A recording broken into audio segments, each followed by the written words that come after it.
Welcome to VoteProPot-Cast, brought to you by VoteProPot.com.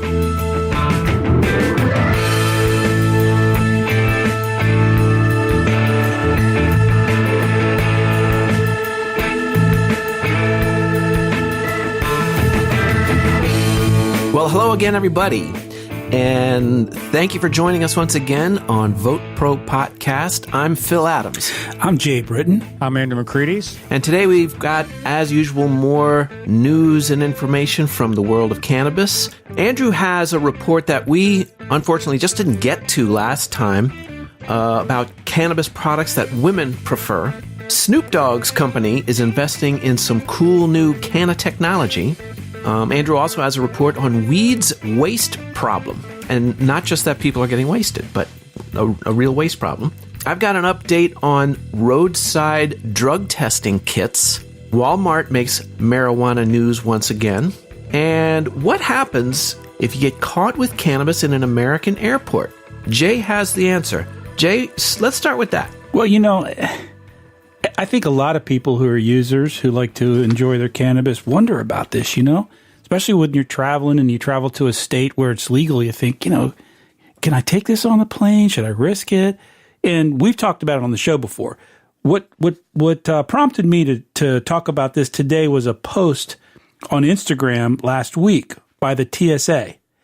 And the TSA said, and I quote, "Let us be blunt. TSA officers do not search for marijuana or other illegal drugs. Our screening procedures are focused on security and detecting potential threats. But in the event a substance appears to be marijuana or cannabis-infused products, we're required by federal law to notify law enforcement. This includes items that are used for medicinal purposes." So that kind of put the brakes on a lot of people going, wait, you know, what's going on here? And you hear stories about people, you know, in the LAX who, you know, have a little bit of weed, an eighth or something, and they go through without any problem through security. And you hear stories about other folks getting busted. The bottom line is, if you follow the guidelines, don't do it. Don't carry. I mean, the TSA is obviously a federal organization, so they have to abide by federal law. Federal law is pretty clear. We all know that. The guidelines are such that you can't carry cannabis across state lines, period. Even if you're going from a legal state to another legal state. With that said, there are exceptions. Like people say that LAX or in Seattle, Tacoma, those airports, if you're flying within the state, they really don't. They don't really care. They don't really do anything. Again, they're looking for security issues. Well, if it's legal in the state they're in and the TSA catches you and they call the local police, what are they going to arrest you for? If you're not crossing the state line, you're probably okay. But again, it comes down to the TSA. It still could ruin your flight, you know? I mean, let's face it. You get detained and you miss your flight. You're pulled. The cops take a while to get there, and you're going to miss your flight. It's still a pain in the ass. I mean, that's best case scenario. It's very best. So the bottom line is be cautious, and it is a federal crime. And if you have a vape pen or something, and they pick it up, and you're flying to Kansas or something, you could be seriously screwed. So you definitely don't want to do that. So bottom line, leave it home. Leave it home. You know, and like we said, it varies from state to state. Well, and I think Andrew pointed out in one episode that no matter what state you're traveling from or to, even within a state, once you enter, TSA security area, you're in federal property. That's right. And when you're on an airline, you're under federal jurisdiction. That's right. So whatever the state want to do about it, they're going to do about it. Yeah, if you're flying out of an airport in a state where weed is illegal and the TSA agent finds it in your bag, you're going to go to jail. Period. So what you do, don't carry it with you, and when you go on vacation, just vacation in places where it's legal. So you just buy it when you get there. That's right. And if you're going somewhere extended, you know what I used to do when I traveled somewhere for a while? I would get a lot of bulk of my clothes and stuff, and I would ship it there ahead of time. So I just had it in my carry-on. I guess you could do that. If you're really desperate. That makes sense. It's a lot. Well, less it even risky. says in this article I'm looking at, it says in states like Nevada, they're very strict. If you get caught with cannabis while boarding a plane at McCarran International in Las Vegas, your cannabis will be confiscated and you'll receive a fine. So, and again, you're going to miss your flight. And again, it's legal in Nevada, but they still Right. tend to crack down. So anyway, I think the bottom line is be careful because you may get lucky, you may not. Well, if you have any ideas or comments or corrections or anything you'd like to share with us, we sure would love to hear from you. Give us a look at VoteProPot.com. Send us an email at podcast@VoteProPot.com or call our message line at 240-257-2441, and we will put you on the show. Yes, we will. And please like and follow and leave a comment on LinkedIn, Facebook, or Twitter. Just do a search for VoteProPot. Since legalization, they've noticed that a lot more women are purchasing cannabis. Now, this has affected the market in a few different ways. One of the ways is that there are certain products that women tend to gravitate towards, and some companies are starting to market their product to women. Now, as far as the product breakdown, women buy more infused beverages. They buy more capsules. Men buy more concentrates. Women buy more edibles. Men buy more flowers. Women buy more pre-rolls. Tinctures and linguals, women buy more. Topicals, women buy much more. And vape pens, men buy more, but not by much, by less than like 1%. But by overall, men and women both buy flour more than anything else. So that's interesting. No kidding. So they really find that the women are buying like the tinctures and the sublingual and the topicals and vapes, especially the ones that tend to have more to do with health and beauty. When it comes to making health and beauty purchasing decisions in the household, a lot of times the women are the one making that decision. And it's sort of seeing that sort of go over to the cannabis market. Now, some cannabis companies are taking it one step further. Like there's a bong company. They came out with this really nice, or it's a pipe company. It's like one of those little, it's a little water pipe, but it's made out of like pink glass with gold inlay, and it's more feminine Decorative, looking and decorative, and women really like it. They're also It's so cute. right. But also they've found that women, some of the fastest growing markets are women, baby boomers, and the other is people with income of over $50,000. So there's some like female baby boomers that are successful that are the target market. Like what I heard in Massachusetts, one story where they said a bunch of like New York housewives, drove up in their Lexus and all their designer clothes and walked in there and just dropped piles of cash, getting and not even asking the price of anything, just buying up whatever they liked. And some companies are really sort of starting to look at that and market themselves towards them. So I think it's going to be interesting to see how this evolves. I think more and more companies you're going to see are not only going to target cannabis products, but other cannabis related products towards women. There's one company called Canna-Centrics that started making a line of cannabis jewelry, of like pot leaf type stuff, but upscale gold and pearls and all that stuff. And they sort of did it on a whim, thinking, will they try it? And man, they are doing an incredible business. Well, I think it's, I wonder, why do you think, and we see it, I see it on LinkedIn and I see it all over the internet, that the percentage of women business owners in the cannabis industry is much larger than other industries. Why? Well, because it's a brand new industry, and women are. I was going to say that it's a brand new industry, and some of those older industries are a little bit more old boys club kind of thing. For the lack of a better term, grandfathered in. Right. That's a good point. Nobody ever gets grandmothered in. So what they're saying, like there's this one company called Sacco Wines, and they're coming out with a alcohol-free infused rosé and a sparkling wine, which is a great idea. I think an infused sparkling wine for celebrations will be huge. Now, what they did, they had on their launch, they did this. They had it in Napa Valley, beautifully appointed, with very elegant glassware and the pairing of food and the wine was very posh, and which definitely appealed to the female market. They love this. Right. I mean, the stereotype, good old boy, let's rock and roll, party hard, and do bong hits is not the stereotype anymore. It's gone mainstream, and you don't have to be cool to be in cannabis anymore. Wait a minute.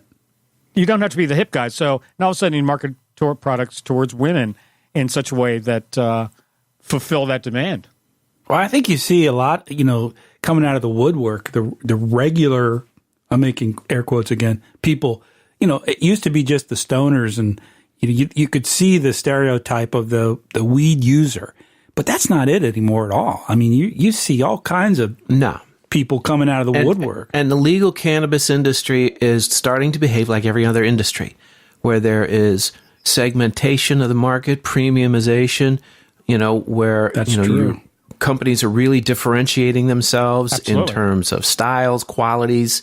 So it's taking on the characteristics of, any flourishing market. And this is a natural, organic development. And you see it right down to in the dispensaries. We went into a dispensary, 3 of us recently.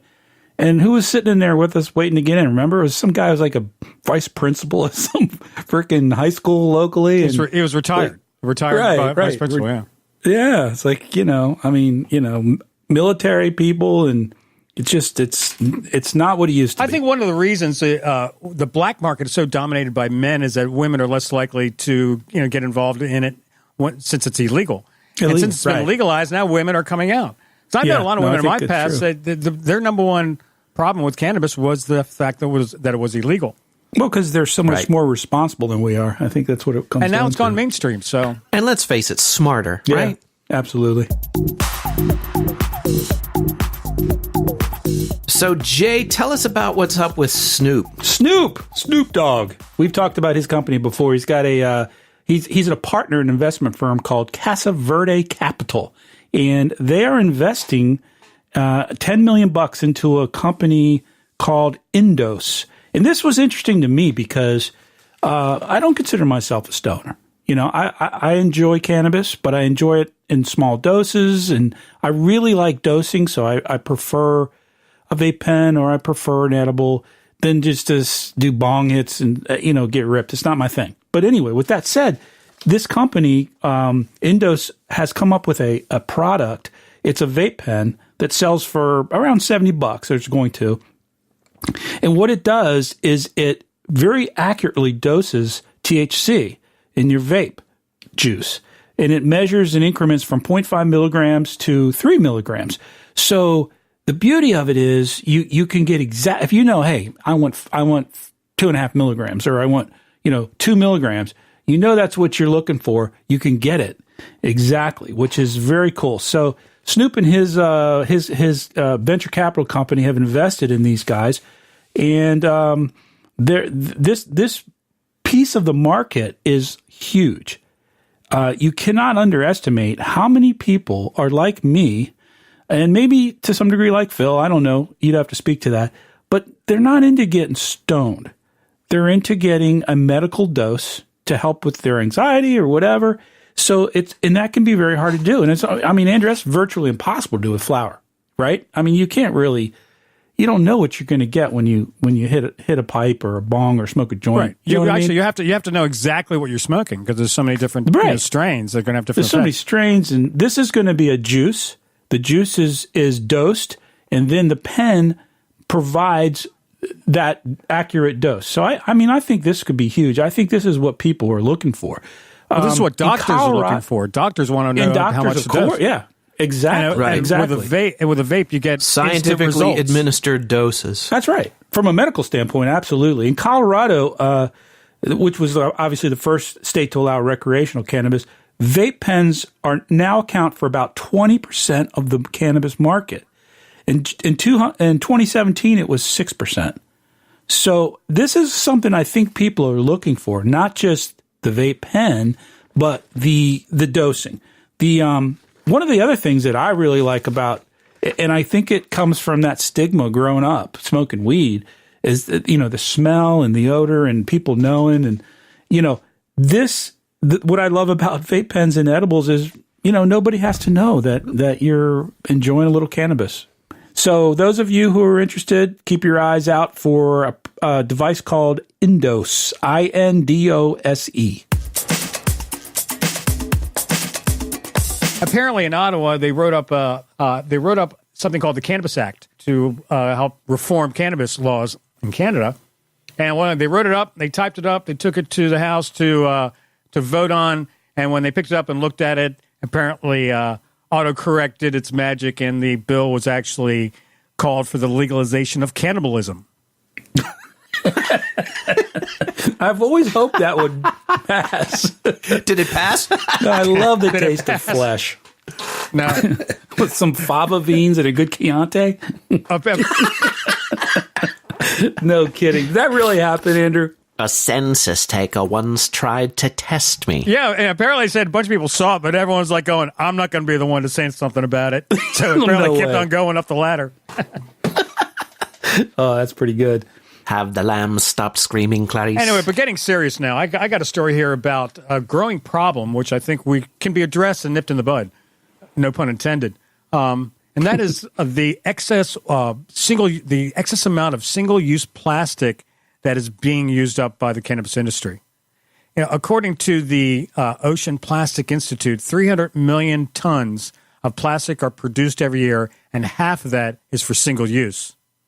Now, California, let's take California, for example. They have regulations that call for all the items to arrive at the dispensary in childproof caps, in childproof containers. And then when they leave the dispensary, that container has to be in a childproof bag. Now, a lot of this is single-use plastics, and it's becoming and is starting to become an issue. The problem is making something childproof adds 10% to the packaging costs. So, right.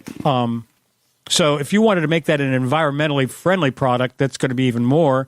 And these cannabis companies, they're businesses, and they got to watch their bottom line, and they're going to choose the profitability over the environment more often than not. Take, for example, disposable vape pens. In California, sales went from around $3 million to $6 million in vape pen sales from January to March in 2008. I mean, it is exploding. And these are disposable vape pens. So, a lot of companies are starting to address it. Now, for example, the disposable vape pen company, one company, they have recycle bins at the dispensaries, and when you bring a used one in, you get $5 off on your next one. That's now, cool. Now, a lot of companies are developing, and they see this in the future, developing eco-friendly packaging, but it does cost more. So what they're saying is what they need is some kind of incentive. Maybe the government can offer an incentive if they start using more environmentally friendly products or packaging is one answer. The other is to get away from plastics altogether. And I think a lot of people are using glass. I know we were talking before the show how I was saying, why don't they just make like jelly jar? When we were kids, you used to get jelly in these jars. Yeah, and right. then and they had like cartoon characters flipping on. And then when you're done with it, it was a drinking glass. Right, I don't see why cannabis companies couldn't do that. I think that'd be great. Even smaller containers could be shot glasses. Hey, boo-boo. Or you could read like mason jars. I think would be great. Right, for canning. Yeah, you could reuse them. But man, I'll tell you, some of those childproof things are a bitch. I got a bag at a dispensary when I was traveling, and I got back to my hotel. I couldn't get the fucking thing open. I mean, I know. I really couldn't get it open. I was like, God, am I stupid? I freaking took a knife to it. Well, that's a separate question. I went to a dispensary in Colorado, and what they did on your first purchase there, they sold you this canvas bag that was childproof. And then every time you returned, you just brought that bag back. That's how they addressed it. That's a good idea. You know. Now there are some companies out there that are using the words green and eco as like buzzwords to attract people when they really aren't environmentally friendly products. Now that's something they call greenwashing, where people are just riding the coattails of the green market. Now, we just need to get away from the single-use products. And really, like you were saying before the show, why do vape cartridges have to be childproof anyway? What's a kid going to do with it? Yeah. Right. I mean, or they can't suck anything out of it, and if it doesn't have a battery, they can't even get the battery juice out of it. connected to it. Well, I mean, geez. And actually, like I read an interview with Steve D'Angelo from the legendary Harborside dispensary in San Francisco, and he made a really good point. He goes, I don't see aspirin in childproof, containers, are needing to be in one when it leaves the store. Or I don't see alcohol or tobacco in childproof containers. A pack of cigarettes certainly isn't childproof. That's true. I mean, is all this heavy regulations for childproof packaging really necessary? Now, to a degree, I would say yes, but maybe some of the edibles and candy looking stuff. I get that. Or even bud. I can understand that. But like you said, a vape cartridge. What are you gonna do with that? What's a kid gonna do? With that? I think that's got to be sensible. Yeah. Good luck with that. Instead of just these blanket regulations. Yeah, well, you see, unfortunately, it costs more to do this, and a lot of people are just looking for more buzz for the buck. And they're going to go for the price over the environment every time. So we just got to learn to balance this out. And I think of all industries, the cannabis industry is going to be the one that's going to embrace this. You would and think. Run with it. Oh, obviously. You would think. Yeah. Well, now we spoke not too long ago about drug testing and some of the pitfalls of that, and there have been some who have come up with a roadside drug testing kit for field sobriety testing. And according to an article in High Times, the lawyers up in Vancouver have discovered that these roadside drug testing kits yield false positives pretty frequently. And they are definitely unreliable. A lawyer with the firm Acumen Law says that a particular drug testing kit, the Draeger Drug Test 5000, had indicated the presence of drugs, including cannabis, opiates, and cocaine, after test subjects had used products legally and easily obtained in Canada. The Draeger 5000 was approved to conduct roadside screening for drug impairment in concert with the legalization of cannabis, which of course occurred last year. So, in other words, these things are basically useless. I didn't even know they had one, Phil. How does it work? Is it saliva or? It doesn't say exactly how they administer it, but if a police were to pull somebody over and give them a test, which I believe these are a saliva test. So kind of like, getting a DNA swab or something. And if they tested positive, they'd be arrested. That's bullshit. But, other test subjects who had used various kinds of tea had positive results for cocaine. Wow. And other false positives. So these things are basically useless. Yeah, I saw an article today, actually. A guy wrote an article, I think it might have been in Leafly, and he wanted to do an experiment. So he went and bought some CBD oil legally, and he took this oil as a tincture, I believe, and then he went and got a blood test, and he failed. He failed for THC. For trace amounts, because there's a trace amount. Yeah, that's right. And I think the other issue, and we've discussed this before, that you can have THC in your blood and not be the least bit intoxicated. Sure. Because it sticks around. Yeah, sure. And for weeks sometimes. So even if you get a true positive result, that doesn't mean you're impaired. Right. Bottom line, this is all bullshit. Well, Keith Straub talked about that when we had him on the show, and he, one of the things that these guys will tell you is, don't submit to a test. Don't submit to them. That's right. Do not. Just respectfully decline and take your chances. Yep. Because none of that stuff's admissible in court anyway. As far as I don't know what the law is in Canada, but generally speaking, you're right. In the states, in most states, even a breathalyzer, in many states, as I understand it, is not admissible in court. That's why they do a blood test when they get you to the station. So just say no. Just say no. But still, be a Nancy. Don't be a Nancy. Just say no.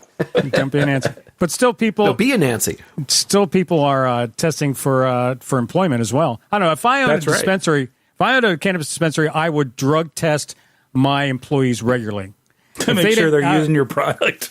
Well, no, I would test them to see their knowledge. And then the ones that knew the most would get promoted. Right.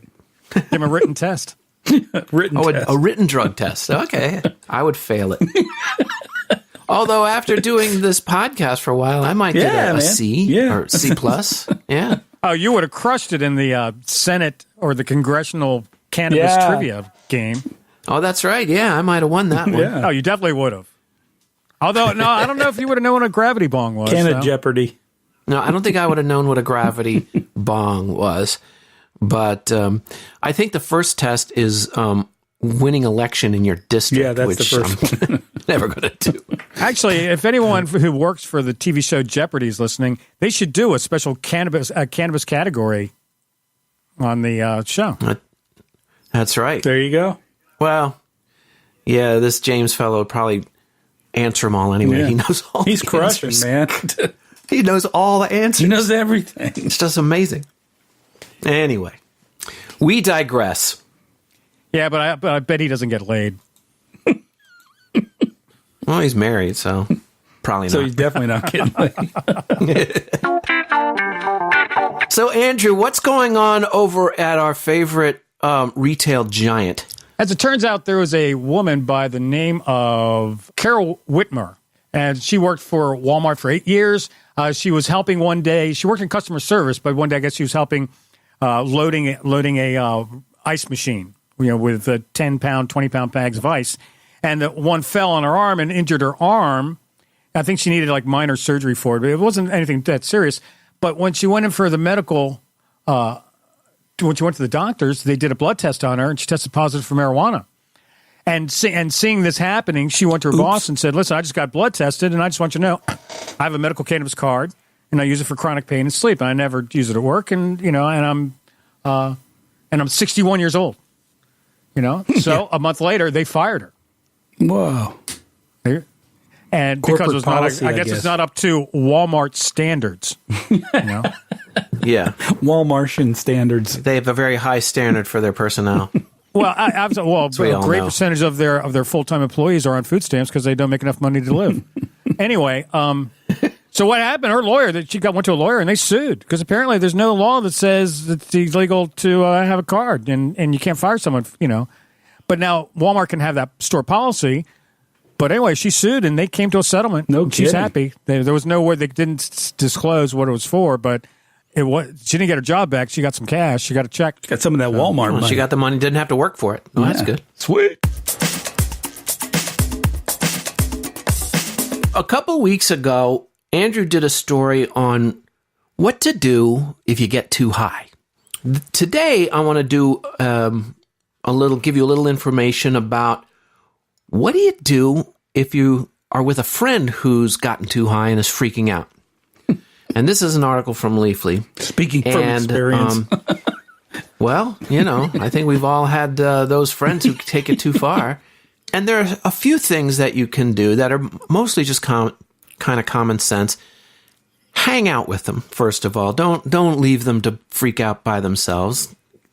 You're not being a really good friend if you do that. Calm them down.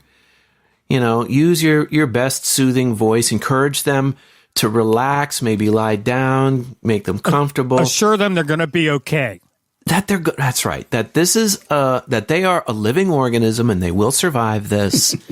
And it's just going to have to pass in time.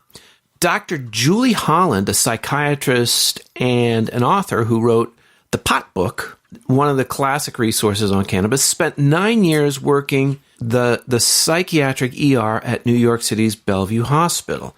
She advises holding, hugging, stroking your friend, within appropriate and consensual boundaries, of course. Yeah, that could get a little creepy. Yeah, but physical contact apparently will increase oxytocin, which will help balance out the, what they call the parasympathetic nervous system, and they kind of heighten what they call the tend and befriend mode, as opposed to the fight or flight mode, which is what freaks people out. Interesting.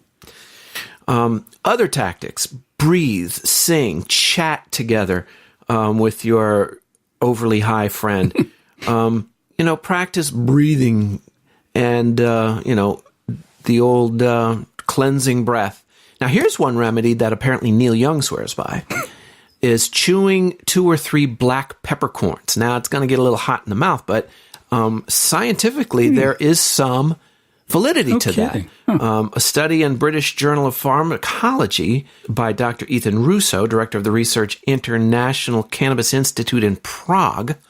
And you figure if it's in Prague, it must be pretty impressive. Anything out of Prague is probably very scientific. But he found that there's synergy between cannabis and black pepper. Specifically, the terpenoids in pepper and THC in cannabis seem to work together in the brain to create some kind of harmonic convergence, or in medical terms, a phytocannabinoid terpenoid entourage effect. Jeez. Which apparently is a good thing. So it kind of tends to balance out the high. And, so other than that, encourage them to relax, maybe get some sleep, and this too shall pass. So next time I eat one too many gummies, I want Phil to hug me, and I want Andrew I'm going to come over and stroke your head. I want Andrew to feed me some pepper. All right? So, all right. What I normally do to a friend when they do too much, I tell them, you're going to be okay, just don't forget to breathe. Right? Very important, Daniel-san. Don't forget to breathe. And also, sometimes you might forget how to swallow. Oh, dude. I never had that happen. Hey, it's easy. It's easy to get in that situation with edibles. It really is. It's very easy to eat one too many and go, holy shit.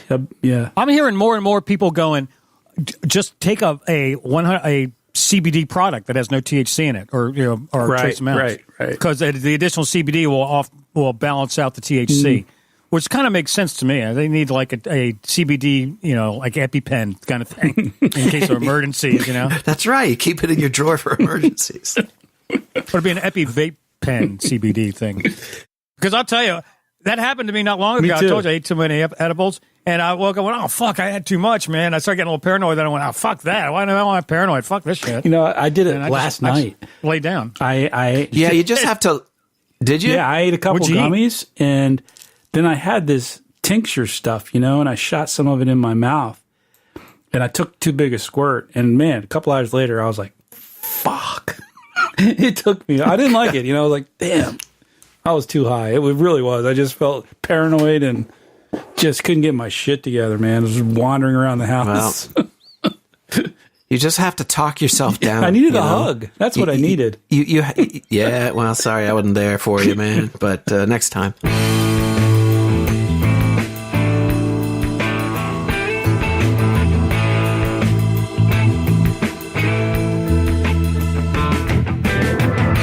I bet you that there are folks out there who also have their tips and ideas on this. And if you do, send us a comment. Go to VoteProPot.com. Or send us an email at podcast@VoteProPot.com. And also remember, if this happens to you, the second time it's not that bad because you know what to expect. It's the first time that sort of shocks you that you have to worry about. Please like and follow us on LinkedIn, Facebook, and Twitter. Just do a search for VoteProPot. Wish I was up in Vancouver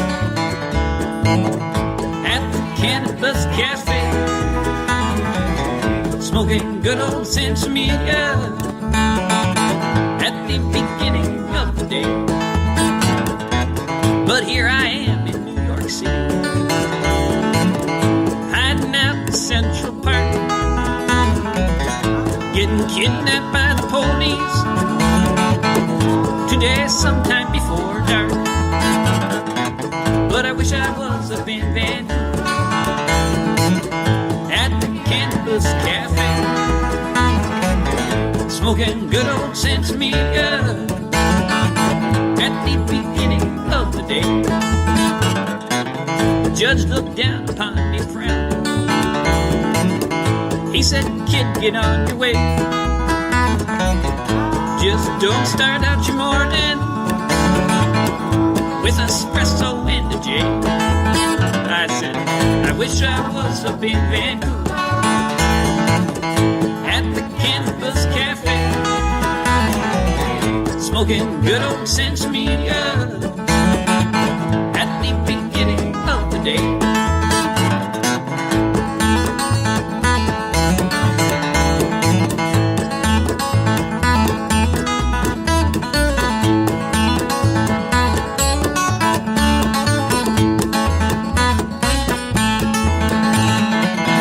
Hitched on out to Portland,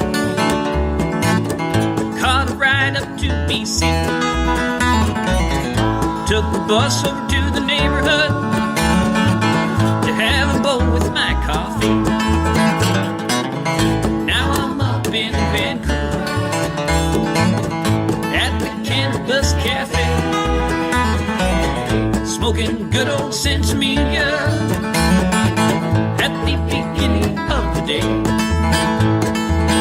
Smoking good old sense media at the beginning of the day.